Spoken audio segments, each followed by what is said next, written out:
Today, we're going to talk about how to trade with more discipline and without emotion. Obviously, it's very, very difficult to do, but I want to focus on preparation. I've mentioned this before. One of the ways that I was able to take emotion, which you can't do overnight, but you can remove emotion over time once you get used to your routine. It's just like your first day of school. You're excited after, the first, well, by the time you're at midterms, you're like, ugh, right? Trading's the same way. And so I removed the emotion decades ago from having a daily process. Was talking about it a bit yesterday in how to outperform 99% of your peers. But in order to have the discipline, I think you need to know what you're going to do before you actually need to do it or execute what it is that you need to do. You understand? And I've talked about the art of war. I've talked about victorious warriors first win, then they seek battle. By my having a plan that I knew I could execute day after day after day, having that the night before, it gave me a great sense of confidence. And if you've listened to the show before, I've said that if you take a person with average ability, really as dumb as the damn doorknob, but you fill them with a model that they can follow that has positive expected value and that they can replicate day after day after day, they're going to have great success. When you can infuse somebody with confidence, they feel unstoppable. And that's kind of what I want you to have for yourself. But you only get that when you know you can count on yourself. You can't count on people who are going to try to give you, signals or tips and this, that, or the other thing. You can't count on in the telegrams. You can't count on the discords. At the end of the day, it's up to you, and you have to follow. You have to follow your own drummer. You have to be the drummer. And so, when I knew, and this all happened kind of by accident, right? Because I was experimenting. I didn't really have anyone to help me, so in many ways, I'm self-taught. I've had support over the years for sure, but all my trading stuff I learned by myself through massive amounts of trial and error, capital E on the error, because there's a lot of it. So to detach the emotion from things, it really came from my being prepared, at least for my temperament and my emotional makeup. When I knew at least I had a plan coming into the next day, I didn't feel so like I don't want to say unprepared, but I didn't feel clueless. I didn't feel like I didn't know what I was doing. I felt like even the best traders could see themes unfolding, right? They could see patterns emerging, not just chart patterns, but patterns in consumer behavior, patterns in the cyclicality of the commodities markets and the secularity of the equity markets. So that's the kind of data that I studied more than chart patterns. That gave me a sense of confidence so that I felt a lot closer to my goal at that point. And that was really important. I know everyone wants to say, like, hey, you can just make all this money working 1 hour a day. But for me, if that's the case, and work an hour a day, it's the hour in the evening that I prepare for the next day.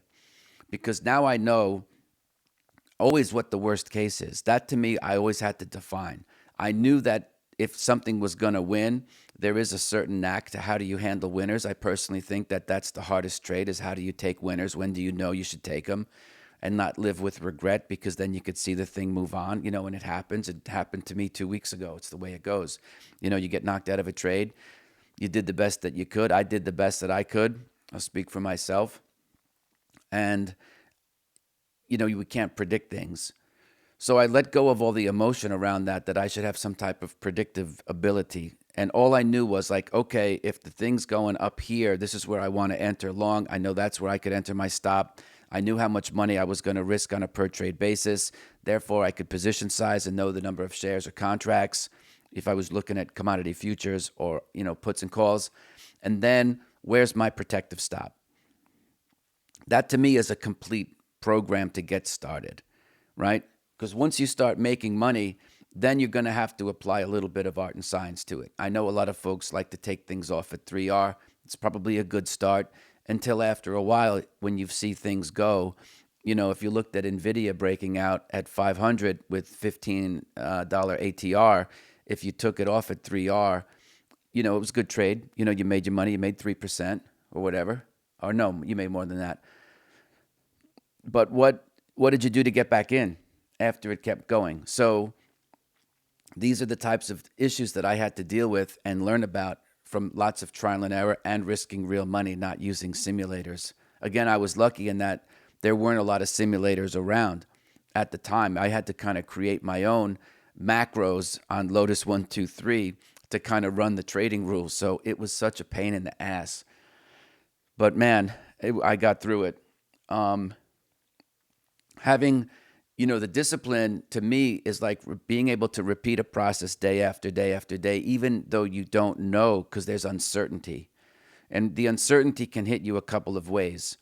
We talked about it a little bit yesterday. I wrote about this, by the way, in The Inner Voice of Trading, which I wrote in 2011. I give away the audiobook for free. I was published by FT Press, like I said, in 2011. It's got over 4-star reviews at Amazon. The link is in the description if you want the free download. And I talked about the trials and tribulations, about how I got my head kicked in basically for 4 years trying to figure all this stuff out. I kept really, really good notes about what my expectation was, what did I think was going to happen, how I felt about things, and then, how did it actually play out? And then I was able to go back and double check, like, well, why did I think it was going to behave the way I thought it was going to behave when it actually behaved this way? Where could I clean up my own analysis? And this was something that I did every day because I knew I wanted to learn a lot about myself. I knew I was the weakest link in my trading. It's not the market's fault. The market doesn't even know I'm participating. Whether you're institutional or even retail, the market doesn't really know that you're there. Sure, in the short run, you can push a few things around, but it's not personal. Like whenever I lost money, I didn't take it personal. I didn't feel like the market was out to get me. And I knew, because I knew math, that having positive expectancy was a huge edge. Once I knew that my rules had positive expectancy, it was now a function of tweaking those rules and trying to make them a better fit for me emotionally. I wanted compatibility between what I knew how to do and what I thought, so that I could replicate that again day after day after day without going through like histrionics, and even to take, a tranquilizer like Michael Marcus did. So at the end of the day, if you do this type of behavior day after day after day and stop worrying about your P&L, you're actually going to grow a lot as a human being, because you're going to be able to emotionally detach from the outcome and attach yourself to the discipline of your process that you can replicate day after day after day. If you like this video, there's another one right here. Go check it out.